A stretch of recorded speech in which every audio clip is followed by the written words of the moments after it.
অমিতাভ বচ্চন থেকে শুরু করে দিলীপ কুমার থেকে শুরু করে কে না আমার কাছে এসছে, আসতে হয়েছে তাদেরকে, হবে আমার কাছে আসতে। নিজেকে সৌভাগ্য মনে করছি যে দুজনের সঙ্গে পরিচিত হয়েছি, একজন দীপ্ত আর একজন স্নিগ্ধ। আমার তখনই মনে পড়েছে আমার আরেকটি গানের কথা, ইংরেজি গান, রজারসন হ্যামারস্টনের লেখা, ও হোয়াট এ বিউটিফুল মর্নিং। আমি সাংবাদিক ভাই এবং যারা এখানে সবাই উপস্থিত আছেন সবাইকে বলবো, আপনারা সবসময় গান শুনবেন সকালে এবং রাতে শোবার আগে। আমি নিয়ম করে নয়, অভ্যাস হয়ে গেছে আমার গান শোনা। গিটার এখন আমি কমই বাজাই না বলে চলে হয়তো, কিন্তু আমি গান নিয়মিত শুনি। আর সেই জন্যই আমার একটি অতি প্রিয় গান, তার দুটি লাইন যখন এবার এসে দেখলাম দেয়াল লেখনে আছে, মুক্তির মন্দিরের সোপানতলে কত প্রাণ হলো বলিদান, লেখা আছে অশ্রু জলে। মুগ্ধ বাবা মা এখানে জানেন তাদের ব্যথা, আর তার যমজ ভাই এখানে স্নিগ্ধ আছেন, তিনিও জানেন। কিন্তু ভেবে দেখুন, মুগ্ধর জনজননী, আপনাদের যে সন্তান আপনারা হারিয়েছেন তাদের কিন্তু আপনারা হারাননি, তারা বেঁচে থাকবে। যদিও আমার সেই প্রিয় গান মুক্তির মন্দিরের সোপানতলের প্রিয় দুটি লাইন হচ্ছে, যারা স্বর্গগত তারা এখনো জানে স্বর্গের চেয়ে প্রিয় জন্মভূমি, তারা কি ফিরবে আর?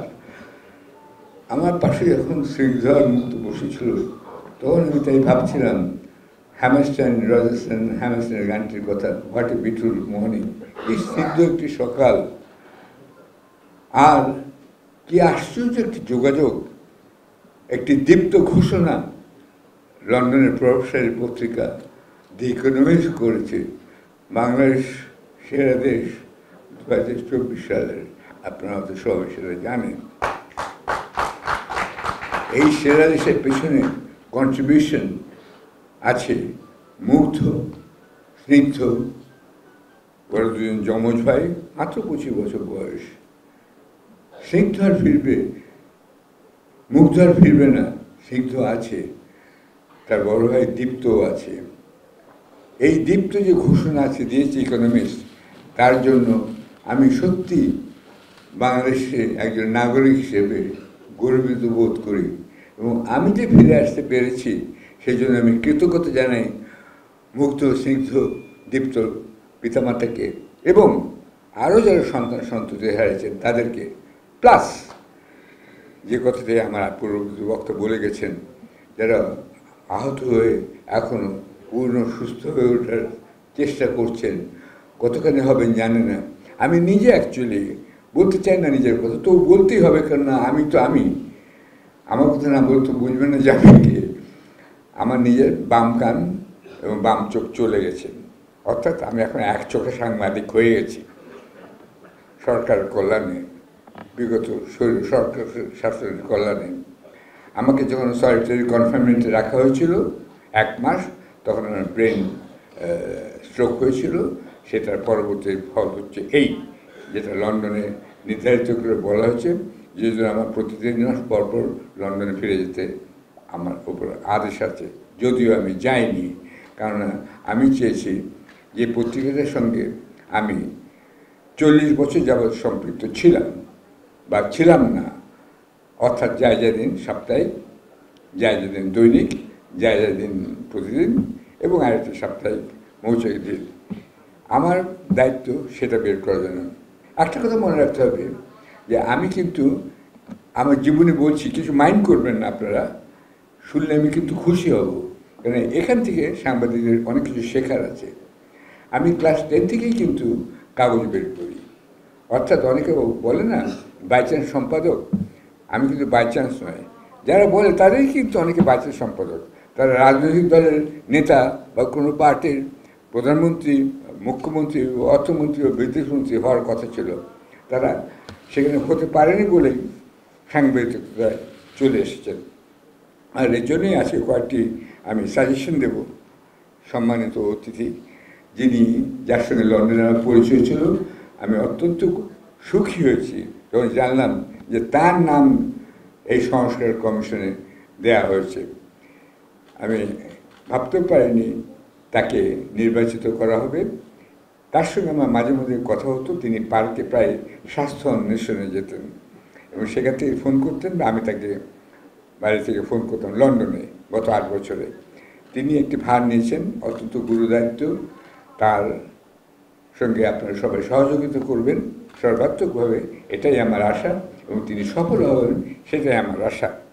আচ্ছা, আমি এখানে বলতে চাই, এই যে গানটি আমরা গাইলাম, বললাম মুক্তির মন্দিরে, এটা মোহিনী রায়ের লেখা গান। আর ঠিক তেমনি আরেকটি গানের কথা আমি শেষের দিকে বলবো।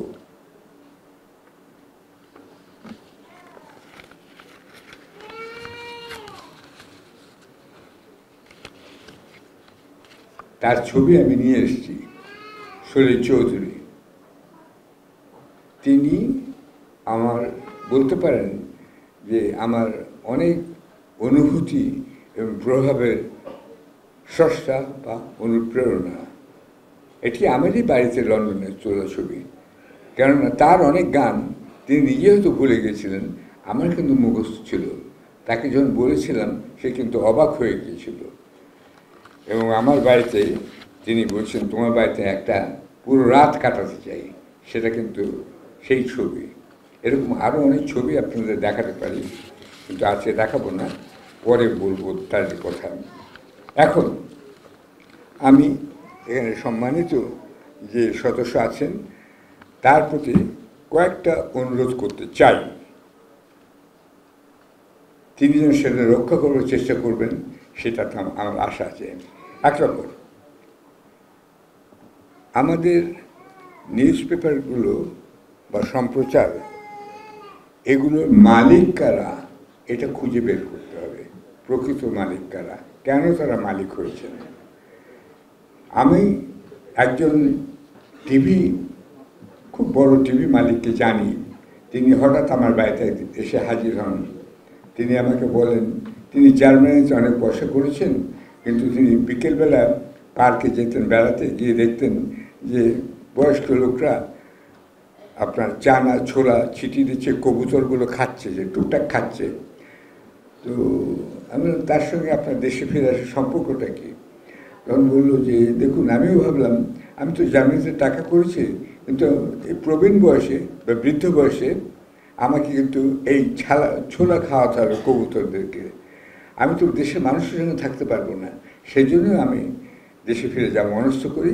জার্মানির সব পাট গুটিয়ে তিনি ফিরে আসেন। এটা একটা ঘটনা বললাম। এখন আপনাকে দেখতে হবে কে কোন উদ্দেশ্যে রেডিও, টেলিভিশন এবং নিউজ পেপারের মালিক হচ্ছেন। আমার জানা মতে এখন ব্যক্তিগত মালিকানা, যেটা ছিলেন প্রয়াত মানিক মিয়া বা তোফাজ্জল হোসেন মিয়া, তিনি তার পত্রিকার মালিক ছিলেন। প্রতিষ্ঠিত হয়েছিল মৌলানা ভাসানের সহায়তায় এবং পৃষ্ঠপোষকতায়, কিন্তু ব্যক্তি মালিকানা ছিল সেই পত্রিকাটি। এরপরে সংবাদ ছিল ব্যক্তি মালিকানায়, কিন্তু সংবাদের মালিক ছিলেন আহমেদুল কবির। তিনি একজন ব্যবসায়ী, চায়ের ব্যবসায়ী ছিলেন। পরে সেখান থেকে তিনি মন্ত্রী হয়েছিলেন। আর এখান থেকে আমরা ধরতে পারি যে চলে আসে পত্রিকার মালিকার প্রশ্নটি। কেন তারা পত্রিকার মালিক হতে চান, কেন তারা রেডিও টেলিভিশন মালিক হতে চান, এইটা কিন্তু খুঁজে বের করতে হবে। আপনারা জানেন যে এখন মাটির ব্যবসায়ী একজন আছেন, তিনি অনেক কৃতিত্ব দেখিয়েছেন, ভালো করেছেন। তিনি টেলিভিশনেরও মালিক, পত্রিকারও মালিক, আবার অধিকাংশ মালিকই কিন্তু গার্মেন্টস ফ্যাক্টরির মালিক। তা এদের আর কিছু কিছু পত্রিকা হয়তো আছে, তাদের পেছনে এরকম ব্যক্তি মালিকানা নেই, কিন্তু তো দেশ মালিকানা আছে, অর্থাৎ অন্য দেশ তাদেরকে সাহায্য করছে। ইচ্ছে করলে আমি অনেক আগেই অনেক ধনবান ব্যক্তি হতে পারতাম, আমি হইনি। আমার বাড়িতে এসে একাধিকবার আমি বিশ্বাস করতাম না আগে কথা এগুলো, যে সত্যি সত্যি পত্রিকা বের করলে পরে কি টাকা পাওয়া যায়। কিন্তু আমি নিজে জানি যে আমাকে তো তারা দূতাবাস থেকে লোক, চূড়ান্ত পর্যায়ে লোকরা এসে অফার করেছে, কিন্তু আমি টাকা নিইনি। আমি এখন এটাও আর একটা কথা, মজার কথা বলতে পারি। জনৈক সম্পাদক যিনি এখন অপসারিত হয়েছেন, তিনি আমাকে জানিয়েছেন যে তিনি তার মালিকের চাইতেও বেশি ধনী লোক।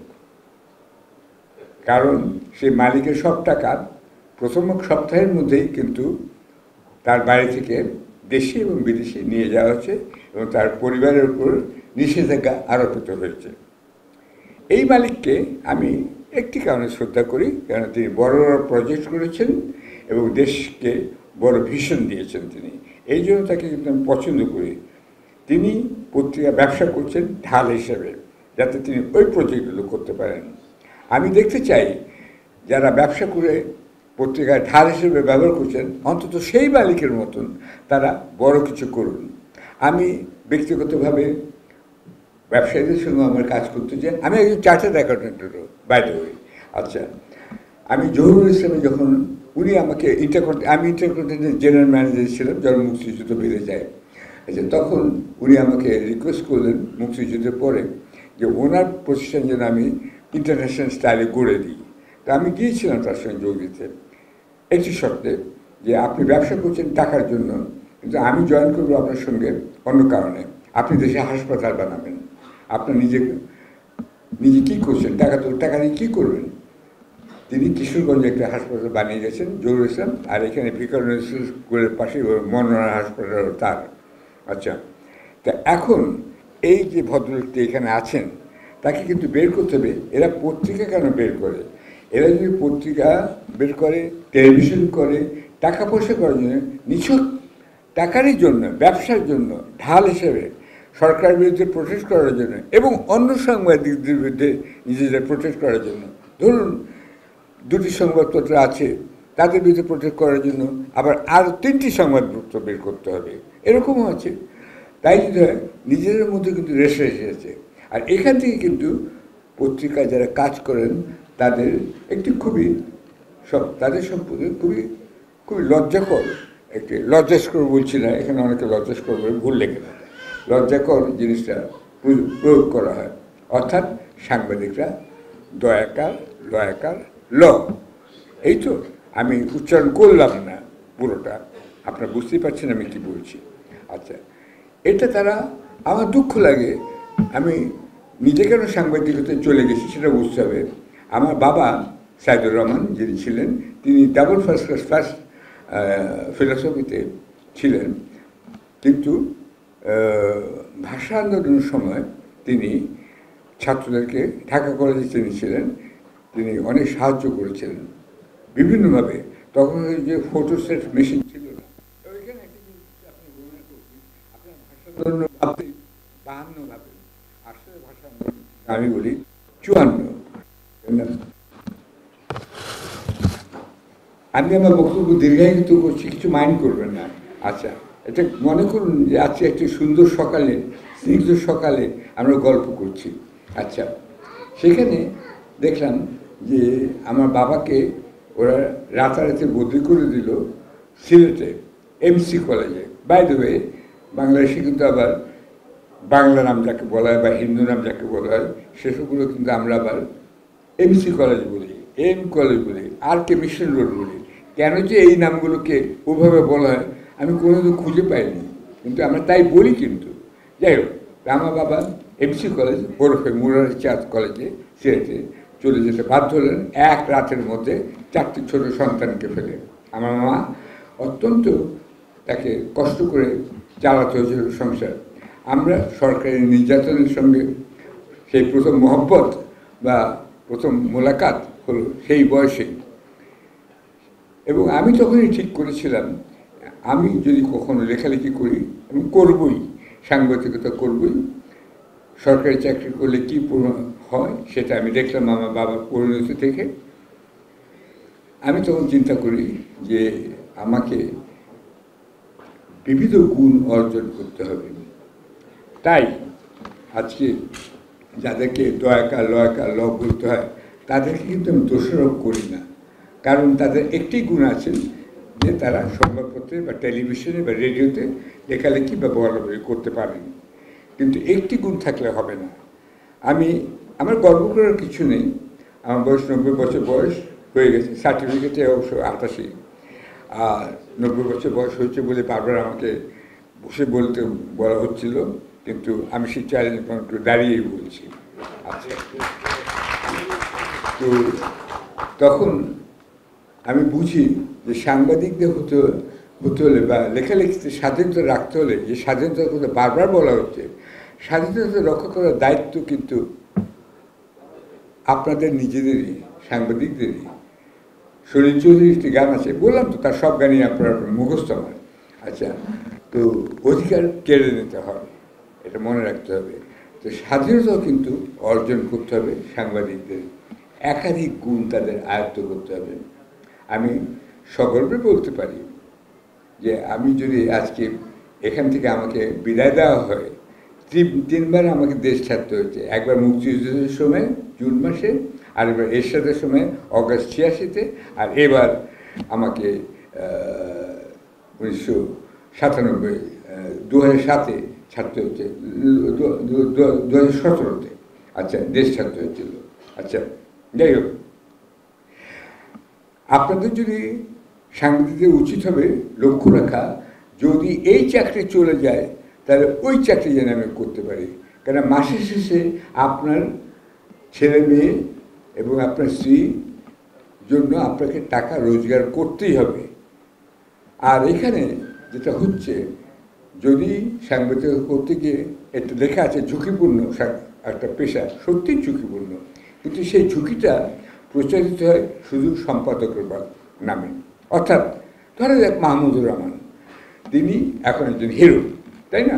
তিনি প্রায় বলছেন, কথা বলছেন, এটা বলছেন, কিন্তু তার সঙ্গে প্রুফ রিডাররা কোথায় হারিয়ে গেল, সাব এডিটররা কোথায় চলে গেল, অন্যান্য যারা কম্পোজিটর আছেন, কম্পোজিটর তারা কোথায় গেল, তাদের কথা তো আমরা শুনবো না কখনো।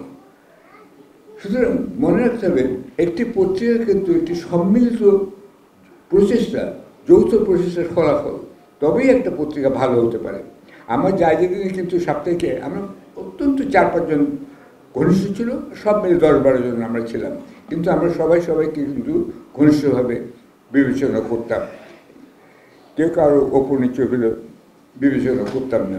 সুতরাং তারা জানতো, এবং তাদেরকে আমি নিজে হাতে অনেক কিছু শিখিয়েছি যে যদি আমার কাগজ বন্ধ হয়ে যায় তাহলে তোমরা কী করবে, সেগুলো তাদের কিন্তু আমরা টিপস দিয়ে রাখতাম। সুতরাং সাংবাদিকদের স্বাধীনতা অর্জন করতে গেলে সেটা যে শুধু এই কমিশনের দায়িত্ব হবে তা নয়, সাংবাদিকদের নিজেদেরও ভাবতে হবে আমার আরও একটা গুণ থাকা উচিত। আমি যদি আজকে কিছু না করতে পারি, আমি অ্যাকাউন্টেন্সি করতে পারি দেশে এবং বিদেশে, ভালো কোম্পানিতে। আমি প্যান আমেরিকানে কাজ করেছি, আমি আইটিতে কাজ করেছি, বিভিন্ন জায়গায় কাজ করেছি। ভালো হতে হবে আপনাকে। আর এই জন্যই কিন্তু আমি ইন্ডিয়া বয়কট নীতির বিরুদ্ধে। আমি বলি তাদেরকে বিট করতে হবে যোগ্যতা এবং গুণের ভিত্তিতে, এবং সেটা করতে পারি। কারণ এই যে সলিল চৌধুরীর ছবি দেখালাম, উনি আমার কাছে এসেছিলেন, আমি তো তার কাছে যাইনি। অমিতাভ বচ্চন থেকে শুরু করে, দিলীপ কুমার থেকে শুরু করে, কে না আমার কাছে এসছে, আসতে হয়েছে, তাদেরকে হবে আমার কাছে আসতে, কারণ আমি জানি। আচ্ছা, এই প্রসঙ্গে বলে রাখি কেন তাদের আসতে হয়েছিল। লন্ডনে আমি যখন ছিটকে পড়লাম, তখন যেহেতু আমি ব্রডকাস্টিং সম্প্রচারের সঙ্গে যুক্ত ছিলাম আগে থেকে, আমি ওল্ড এজ, কেন আমি 1957 থেকে বিবিসিতে জয়েন করি বাংলা বিভাগে। তখন কিন্তু ওটার নাম ছিল কিন্তু বিচিত্রা, পরে এটা হয়, একটা হয় বিচিত্রা আর একটা হয় আঞ্জুমান। আঞ্জুমান করা হয় পাকিস্তানি বাংলা ভাষা বলার জন্য। যেমন ধরুন সকালে উঠে আমি মনে মনে বলি সারাদিন আমি যেন ভালো হয়ে চলি। জিজ্ঞাসা করা হয়েছিল তোমাদের পাকিস্তানি বাংলাটা কী, বিবিসিতে জিজ্ঞেস করেছিল। তখন যিনি কর্তা ব্যক্তি ছিলেন নাজির আহমেদ, তিনি কিন্তু সবচেয়ে ভালো বাংলা বলতে পারতেন। অথচ তিনিই বললেন যে এটা হচ্ছে যে যেমন রানী এলিজাবেথের বাবা শ্বশুর তখন মারা গিয়েছিলেন, বললেন যে উনি বোঝালেন যে বিচিত্রা বলে শ্বশুর আজ মৃত্যু মৃত্যু হয়েছে। এইমাত্র রাজকুমারী এলিজাবেথ এসে পৌঁছেছেন লন্ডন শহরে। উনি বলেন এইটা হচ্ছে পশ্চিম বাংলা বাংলা, আমাদের বাংলা হচ্ছে মানে পূর্ব বাংলা, মানে পূর্ব পাকিস্তান বাংলা হচ্ছে বাদশাহ ষষ্ঠ জর্জ ইন্তেকাল করেছেন, সারা লন্ডন শহর গামে গুম হয়ে আছে, এইমাত্র মালিকা মুয়াজ্জিন এলিজাবেথ লন্ডন হাওয়ায় আড্ডায় তশরিফ রেখেছেন। এই হচ্ছে আমাদের বাংলা।